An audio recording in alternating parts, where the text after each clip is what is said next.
किसी की गरीबी का मजाक ना उड़ाना, किसी की गरीबी पर हंसना मत,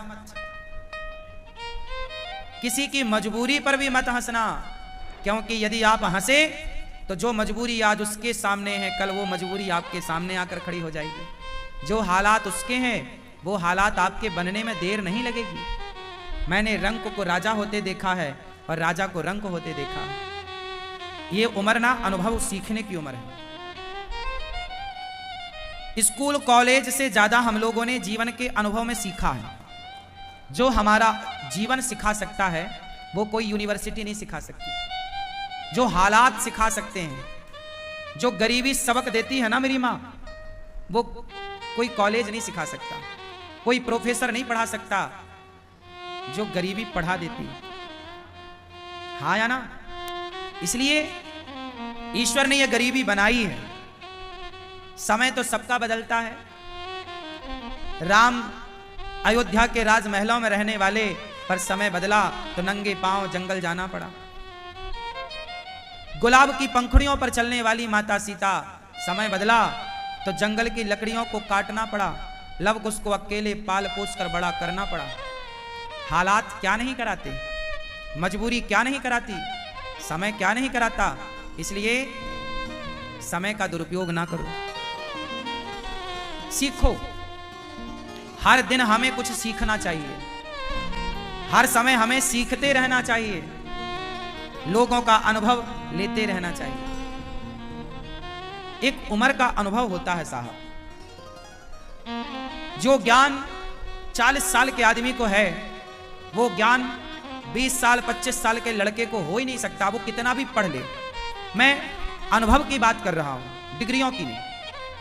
कि अनुभव जो है वो एक टाइम के साथ आता है, एक समय के साथ आता है। और अनुभवी व्यक्ति सब नहीं होते। याद रखना, उम्र बढ़ना अलग है और अनुभव बढ़ना अलग है। जरूरी नहीं है कि आपकी उम्र बढ़ रही है तो अनुभव बढ़े। कुछ लोगों की उम्र तो बढ़ती है, अनुभव नहीं बढ़ता। अनुभव किनका बढ़ता है? जो हर हालात से गुजरते हैं, जो हालातों से गुजरे ही नहीं, उनका अनुभव तो जो 2015 में था वही 2024 में है।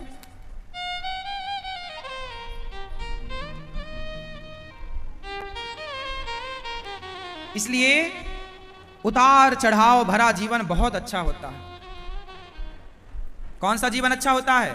सीधा। कुछ लोग कहते हैं महाराज हमें दुख ना आए, हमें दुख ना आए। और कुंती बुआ कहती है भगवान हमें और दुख आए। क्यों? क्योंकि दुख जो सिखा देता है ना, वो सुख कभी सिखा ही नहीं सकता। इसलिए जीवन में ये दोनों आना जरूरी है, उतार चढ़ाव। दुख व्यक्ति को मजबूत करता है, सुख व्यक्ति को कमजोर करता है। हाँ या ना? दुखी होंगे आप तो शारीरिक और मानसिक दोनों रूपों में आप मजबूत होंगे, और सुखी होंगे तो शारीरिक और आज मानसिक बीमारियां गरीबों को नहीं है। आज मानसिक बीमारियां गरीबों को नहीं है, मजदूर को कोई मानसिक बीमारी नहीं है। सारी मानसिक बीमारियां अमीरों को हैं। हाँ या ना? शारीरिक बीमारियां गरीबों को कम हैं, अमीरों को ज्यादा है। हाँ या ना? क्यों? क्योंकि गरीबी व्यक्ति को मजबूत बनाती है शारीरिक और मानसिक दोनों रूपों में, और अमीरी तुरंत आपको खोखला करती है। ये बड़े बड़े महलों के बड़े बड़े हाथी सब देखने के हैं, आदमी अंदर से खोखला है। बाहर से बड़ा महल है, बड़ी गाड़ी है, अंदर झांक कर देखो सब खोखला है, दिखावा है। ये जिस गाड़ी पे ये घूम रहा है ना, ये बैंक के कर्जे में है, पागल बना रहा है।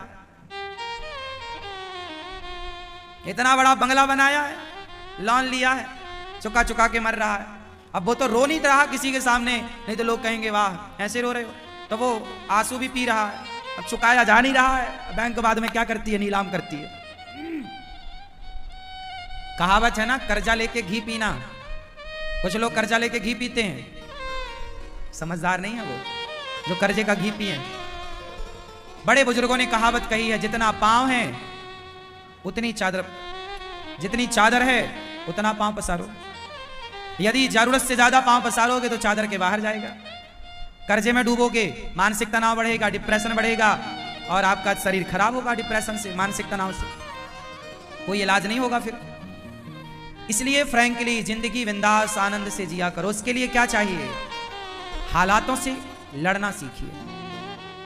भगवान से ये मत कहा करो, हे भगवान हमारे जीवन में दुख ना आए। कहो, हे विधाता हमारे भाग्य के सारे दुख हमें दो, पर जब दुख देना तो उन दुखों से लड़ने की शक्ति आप कृपा करके दीजिएगा।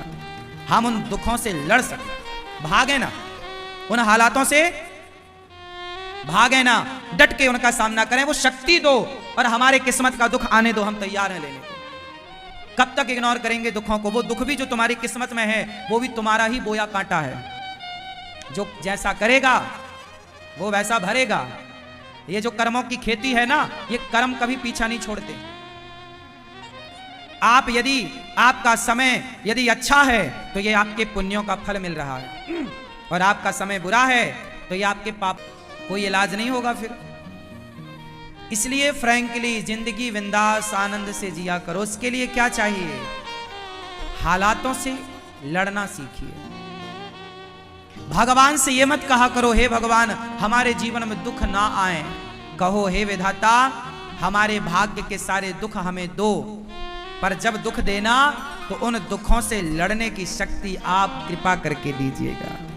हम उन दुखों से लड़ सकें, भागे ना, उन हालातों से भागे ना, डट के उनका सामना करें। वो शक्ति दो और हमारे किस्मत का दुख आने दो, हम तैयार हैं लेने को। कब तक इग्नोर करेंगे दुखों को? वो दुख भी जो तुम्हारी किस्मत में है वो भी तुम्हारा ही बोया कांटा है। जो जैसा करेगा वो वैसा भरेगा। ये जो कर्मों की खेती है ना, ये कर्म कभी पीछा नहीं छोड़ते। आप यदि आपका समय यदि अच्छा है तो ये आपके पुण्यों का फल मिल रहा है, और आपका समय बुरा है तो ये आपके पापों का फल है पाप और पुण्य, बाकी कुछ नहीं। इसलिए हम कहा करते हैं, दोष ना दो किसी को कि तुम्हारे कारण दुख मिला, तुम्हारे कारण। दुर्योधन का सर्वनाश हो गया, धृतराष्ट्र का सर्वनाश हो गया। बताओ जिम्मेदार कौन है? गांधारी मैया ने भगवान को श्राप दे दिया, कन्हैया तुम चाहते तो हमारा परिवार बच जाता, हमारे बच्चे बच जाते। जाओ हम तुम्हें श्राप दे रहे हैं कि जैसे हमारे बच्चे आपस में लड़के मर गए ऐसे तुम्हारा वंश भी आपस में लड़के मरेगा। गांधारी माता ने भगवान को बेवजह श्राप दे दिया। अच्छा एक बात बताओ, धृतराष्ट्र का सर्वनाश हो गया, कौन जिम्मेदार है? उत्तर दो। कौन? कौन? जोर से, जोर से। कौन? खुद धृतराष्ट्र। क्यों? क्योंकि धृतराष्ट्र तो राजा थे ना, और राजा के सामने एक महिला के कपड़े उतारे जा रहे थे द्रौपदी के। वो चिल्ला रही है बचाओ, तब तुम्हारे कान में आवाज नहीं गई? बहरे हो गए थे तब तो तुमने रुई डाल रखी थी कान में, सुनेंगे नहीं। जब एक सभा में एक नारी का अपमान किया जाएगा तो भोगने को तैयार रहना। करने में मजा आ रहा है ना, लड़की का अपमान, एक नारी का अपमान करने में बड़ा मजा आया। दुर्योधन हंस रहा है, मेरी जंघा पे लाके बिठा उसको, बड़ा मजा आ रहा दुर्योधन को। अभी सर्वनाश होगा तो और मजा आएगा। ईश्वर के घर देर है। जो तुम दूसरों का तमाशा देखते हो ना, सब्र रखो, बुरा करने से बचना मेरी मां। जगत देखे ना देखे, जगन्नाथ देख रहे हैं। देर लगेगी, 14 साल लग गए, 15 वर्ष लग गए दुर्योधन के सर्वनाश होने में, पर हुआ।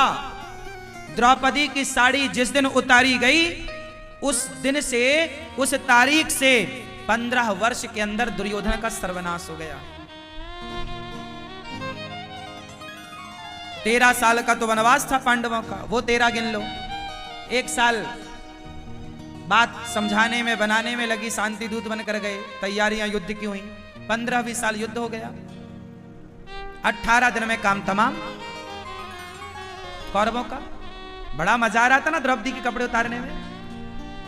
दुशासन उतार दो कपड़े, उतार बेटा उतार। जब ईश्वर तेरे उतारेंगे तब अक्कल आएगी। ये इतिहास के पन्ने पूजा करने को नहीं है जो तुम महाभारत और गीता की पूजा करती हो मेरी मां।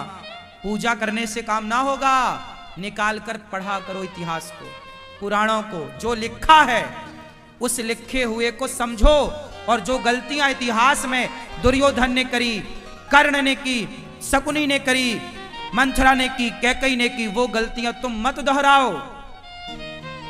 वो गलतियां दोहराओगे तो फिर तुम्हारे जीवन में एक महाभारत खड़ा होगा। ये इतिहास सबक है, सिखा रहा है गलती ना करना। आजकल के लड़के क्या कर रहे हैं, लड़कियों को कुछ लड़के छेड़ रहे हैं। इन लड़कों को जरा बताओ कि रावण ने छेड़ी थी, सर्वनाश हो गया। तुम्हारी औकात क्या रावण से ज्यादा है? इतिहास से तुमने कुछ सीखा नहीं? कुछ लोगों के पति लोग, पत्नी है बढ़िया सुंदर, दया जैसी पत्नी मिली, शिष्टाचारी जेठालाल को, फिर भी वो बबीता को ताक झांक करता रहता है। समझाओ जेठालाल को। रावण को भूल गए क्या?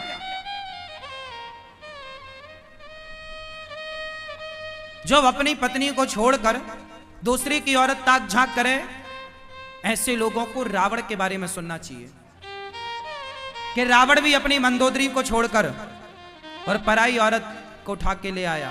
ये इतिहास काहे पढ़ने के लिए है क्या? पूजा करने के लिए है क्या? अरे समझने के लिए है कि भाई जो गलती रावण ने करी वो हम ना करें, जो गलती दुर्योधन ने करी वो हम ना करें, जो गलती कैकेयी ने की, अपनों की बात नहीं मानी, खुद के पति की बात नहीं मान रही है कैकेयी, और मंथरा की बात मान रही है। जो स्त्रियां अपने पति की बात ना मानकर गैरों की बात मानेंगी तो तुम्हारा घर बर्बाद होगा, कोई नहीं रोक सकता। ये इतिहास सिखा रहा है।